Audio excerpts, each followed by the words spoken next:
প্রধানমন্ত্রীকে কেন্দ্র করে যা কিছু হচ্ছে এটার দ্বিতীয় ধাপে আসেন মন্ত্রিপরিষদ।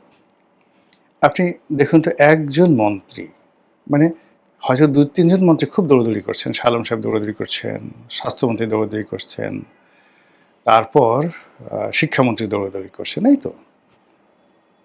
এই ৩ জন মন্ত্রী ব্যতিরেকে বাকি যারা মন্ত্রী আছেন সবার মুখে হাসি নেই এবং এই ৩ জনের মুখেও কিন্তু কোনো হাসি নেই এবং ৩ জনই নানা কারণে দৌড়াদৌড়ি করার কারণে বিতর্কিত, সমালোচিত এবং নিন্দিত একই কারণে এবং বহু মানুষের যাকে বলা হয় ঈর্ষার তারা শিকার হয়ে পড়েছেন। আর অন্যান্য যারা এমনি মন্ত্রী হয়েছেন, তো এর মধ্যে ধরেন বিএনপির মধ্যে যারা হয়েছেন কারোর মধ্যেই একটা সুদূর প্রসারী যে প্ল্যান পরিকল্পনা ওটা দেখা যাচ্ছে না।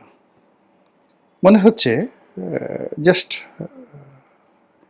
অল্প একটা সময়ের জন্য বা কীভাবে যেন এলাম, কি হবে ইত্যাদি বিষয়গুলো তাদেরকে প্রতিটা মুহূর্তে তাড়িত করে।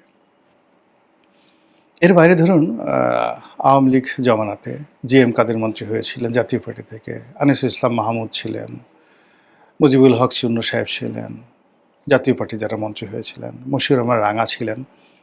আপনি দেখুন তাদের সবাইকে কিন্তু মন্ত্রীর মতো মনে হতো, just like minister.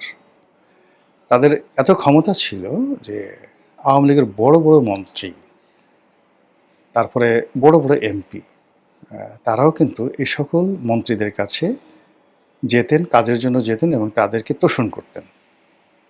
That was the reality. Even Anwar Hossain Manju সাহেব যখন মন্ত্রী ছিলেন, সেই মন্ত্রীর মতোই তিনি কিন্তু ক্ষমতা পালন করেছেন, ক্ষমতা দেখিয়েছেন।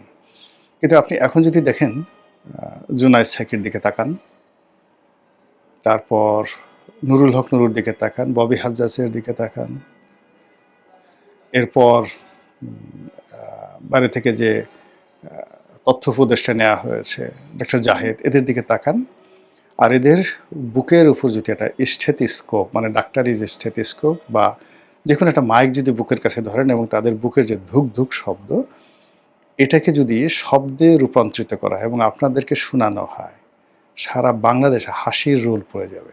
এর চেয়ে বড় মানে আর কমিক আর কমেডি হবে না একদিকে। অন্যদিকে আবার তাদের কথাবার্তা শুনলে আপনারা না কেঁদে পারবেন না।